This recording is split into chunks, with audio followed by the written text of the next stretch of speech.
সবাইকে, শ্রদ্ধেয় অধ্যক্ষ, উপাধ্যক্ষ ও আমার সহপাঠী বিন্দুদের জানাই আন্তরিক ভালোবাসা। আজ 21শে ফেব্রুয়ারি, একটি ঐতিহাসিক দিন। আমি এই ঐতিহাসিক দিনটির সম্বন্ধে কিছু বলবো।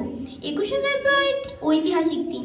এই দিনটিকে আন্তর্জাতিক মাতৃভাষা দিবস ও শহীদ দিবস হিসেবে সম্মান ও শ্রদ্ধা জানায়। ভাষা হলো ভাবের প্রকাশ। যে ভাষায় আমরা গান, সাহিত্য, সংবাদপত্র ও কথা বলি, সেই ভাষাকেই আমাদের মাতৃভাষা বলে। আমাদের মাতৃভাষা বাংলা।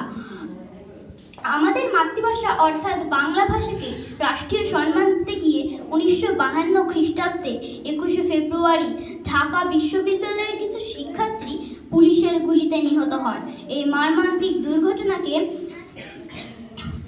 রাষ্ট্রীয় শহীদ দিবস হিসেবে মর্যাদায় পালন করা হয়।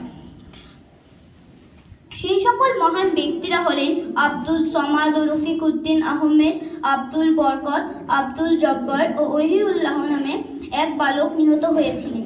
সেই সকল মহান ব্যক্তিদের আন্দোলন ও আত্মবলিদানের বিনিময় 1954 খ্রিস্টাব্দে 9 মে বাংলা ভাষাকে রাষ্ট্রীয় ভাষায় মর্যাদা দেওয়া হয়।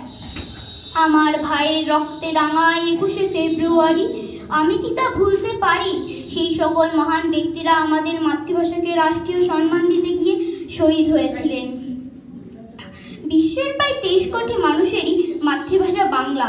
এমনকি মাতৃভাষার সংখ্যা অনুযায়ী 4র্থ থেকে 7ম স্থান অধিকার করে আছে। রবীন্দ্রনাথ ঠাকুর, জীবনানন্দ দাশ, নজরুল ইসলাম প্রমুখ সাহিত্যিকেরা বাংলা ভাষায় বিশ্বখ্যাতি অর্জন করেছে। আমি গর্বিত যে এই বাংলা ভাষা আমার মাতৃভাষা। বর্তমানে ইংলিশ শিক্ষার মূল্য ও পঠন পাঠনের বাড়বাড়ন্ত, কিন্তু বাংলা ভাষার পাঠকের সংখ্যা বাড়েনি। ইলেকট্রিক মিডিয়ার ব্যবহারের ফলে মানুষের বই পড়ার অভ্যাস ক্রমে কমে গিয়েছে।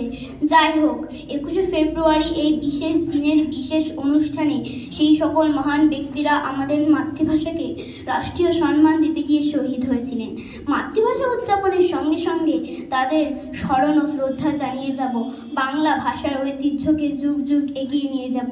ধন্যবাদ। আমি আমার বক্তব্য এখানেই শেষ করছি। নমস্কার।